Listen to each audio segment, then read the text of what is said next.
Hey, how y'all doing today? Well, we're about to see how the corrupt Canadian government puts one of their own in witness protection. April Fool's Day carbon tax hike of 23% will hit Nova Scotians especially hard. The Prime Minister's tax will cost $1,500 for the average Nova Scotia family, far more than they get back in rebates. That's why Nova Scotia's Assembly passed a unanimous motion with all three parties supporting it, calling for federal MPs from that province to vote with Conservatives to spike the hike. One of those MPs is from King's Hants, the chair of the Agriculture Committee, which has been studying the carbon tax pain for farmers. So the question is for the chair of the Agriculture Committee, will he vote with us to spike the hike?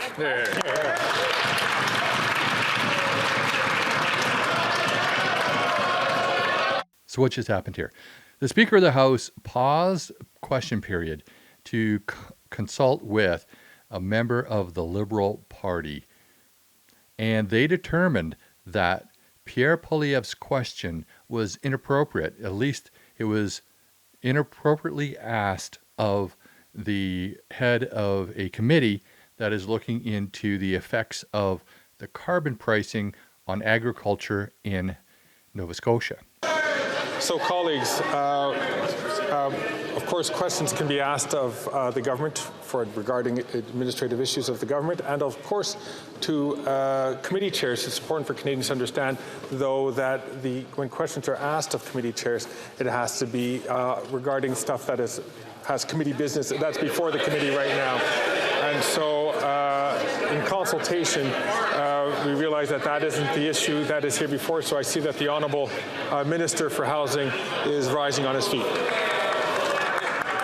Thank you, Mr. Speaker. And look, what the honourable member is actually suggesting is false. We have real-world data to demonstrate in provinces where the system actually applies, families receive hundreds of dollars more each year than they pay in fuel charges. The Conservatives pretend to care about affordability, yet they oppose measures to put more money in the pockets of families. They pretend to care about affordability, but they oppose measures that protect seniors' pensions. They pretend to care about affordability, but they vote against measures to remove the interest on Canada's student loans. Mr. Speaker, we will do everything we can to make life more affordable, including putting more money in the pockets of families while we fight climate change at the same time.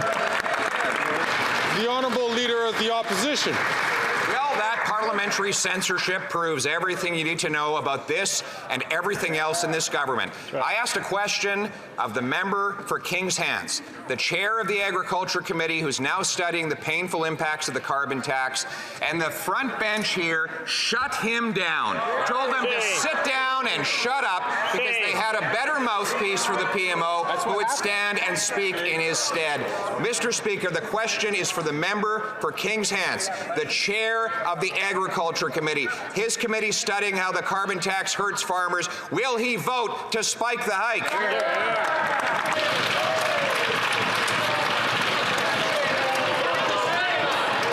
The Honourable Minister for Housing, Infrastructure and Communities. Speaker, if the honourable member has qualms about the member for King's Hants, I can reassure him he is a champion for his community. He launched a petition recently to stand up to the Conservative government in Nova Scotia for changes to the agricultural sector in his community. Every time the Conservatives ask a question about the environment, it's to find out ways that they can do less. The member for Renfrew, Nipissing, Pembroke has suggested flooding in the Ottawa River was a result of regulations that were not in place. The member from Caribou, Prince George, has suggested climate change is not a result of industrial pollution, but of more body heat from a growing population. The member from Red Deer Lacombe visited school kids to say carbon dioxide was plant food. Mr. Speaker, this... Order. The Honourable Minister has 15 seconds left on the clock. Mr. Speaker, at every instance the Conservatives have an opportunity to speak in House, they do one of two things: advocate to do less on the environment or to take money from families in my community. I will support neither. We will do whatever we can to put more money in the pockets of families and do the right thing for future generations.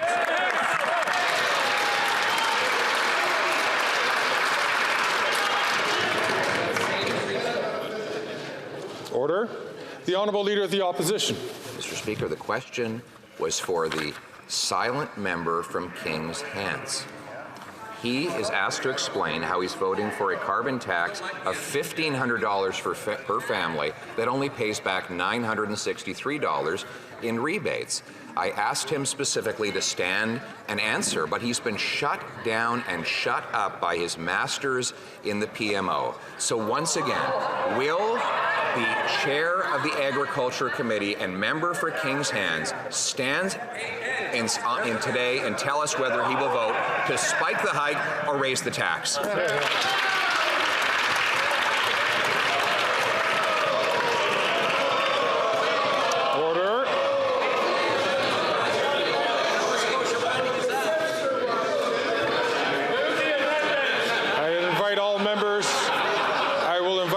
To please listen to their House Leader and the House Leader teams.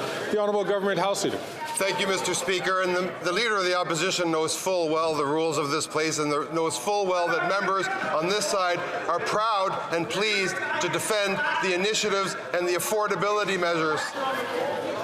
I'm going to ask the Honourable Member from Sherwood Park, Fort Saskatchewan, to wait his turn to ask a question before taking the floor.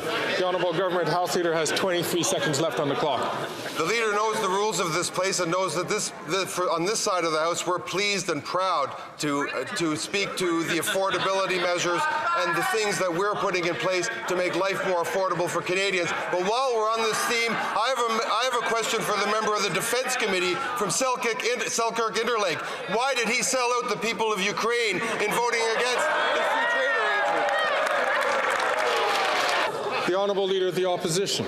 Mr. Speaker, the people of King's Hands, Nova Scotia, are learning they don't have a voice in Parliament because he has been silenced. The Prime Minister is terrified that he might stand up and get off script. He knows that the unanimous will of the Nova Scotia legislature, Liberals, Conservatives, and New Democrats, was passed in a motion calling for all of that province's MPs to vote against the hike. So will the member for King's Hands, who's the chair of the Agriculture Committee, stand up for farmers in his riding and vote with us to spike the hike? Yes or no? The Honourable Deputy Prime Minister and Minister of Finance. Mr. Speaker, the member for King's Hands stands. So Trudeau has fled the building. He is completely terrified. He doesn't want the backbencher from Nova Scotia answering any questions. He's afraid that backbencher will side with the Conservatives. So he has put a muzzle on him. And instead, we get the Deputy Prime Minister speaking for that member, instead of letting that member speak. Up for farmers, stands up for his constituents, stands up for the people of Nova Scotia, and stands up for the people of Canada every single day. On this side of the House, we are incredibly proud to have him as our colleague. And one thing that he knows is the people of King's Hands do not need cuts, and that is all the Conservatives have to offer them or any single Canadian. The Honourable Leader of the Opposition. Mr. Speaker, the member for King's Hands is in the Witness Protection Program today.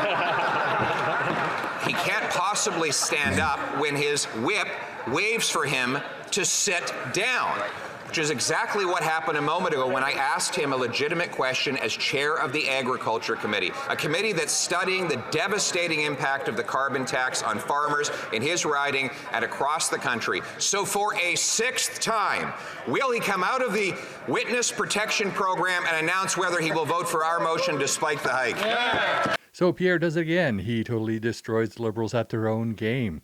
And in the process, he sends Trudeau fleeing from Parliament to avoid difficult questions. Well, I hope you enjoyed this video. Please hit like and subscribe. Hit that bell notification. Please share with your friends. And please put a comment below. Just keep it civil. And we'll see you on the next video.